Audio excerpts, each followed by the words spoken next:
I'm Bill Glisson. I'm the head of middle school and the assistant head of school, and I am beginning my 41st year.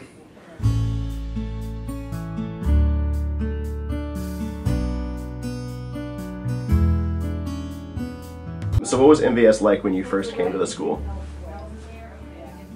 It was pretty free-spirited. It was a place, and it still is, where teachers were allowed to experiment.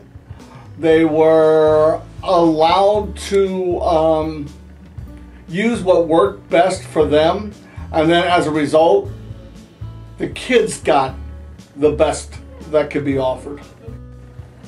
About 10 of us came in at the same time, very similar to this year where 15 people came in, although at that time we only had like 250, 275 students. So, you know, the percentage was probably about the same. And we were one big family.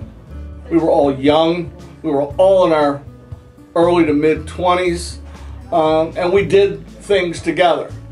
Tom Brereton was in that group. John Sacerdoti was in that group. A guy named Mike Parrish, who was the male kindergarten teacher, was in that group. Maria Ferraro was in that group. You know, we talk about our students being the best and the brightest. I feel the same way about the people who teach here. Do you have a favorite MVS story, either as a coach or teacher or parent even? There are lots of stories.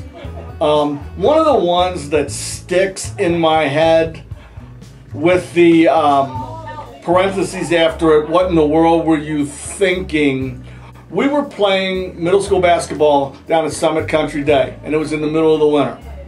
And between the time the game started and we were getting ready to leave, it had snowed quite a bit. We were in the old red and white van, which it might have been the blue van. I can't remember which color it was, but it was either the red and white one or the blue one. And we were stuck. We couldn't get out of there.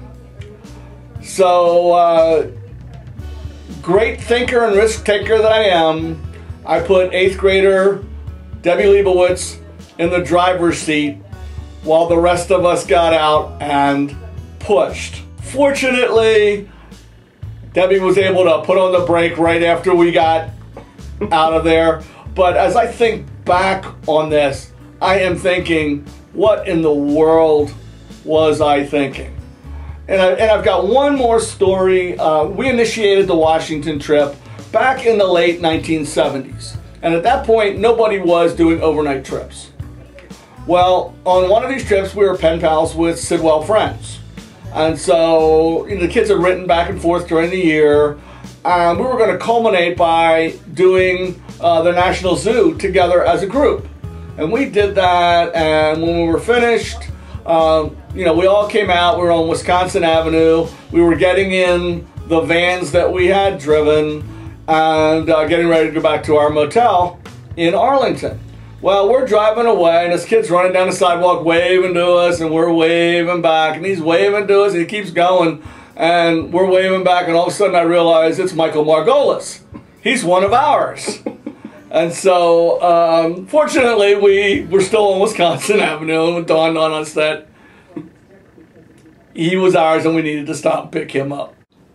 For the 50th, and I truly am looking forward to it, I hope to see people that I worked with and looked at as my best friends during the years that they were here, and also to see kids from classes that I also look at as, geez, this was my favorite class by far, or this is one of my top 5 classes in 40 years, what have you.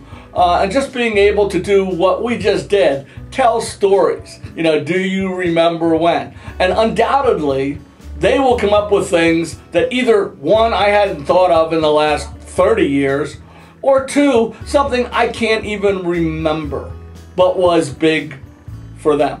So just the camaraderie, but just seeing people to the point where Ann and I are staying in a motel up here all weekend so that we don't have to drive back and forth to Mason, and we can be with these people, many of whom I haven't seen in a long time.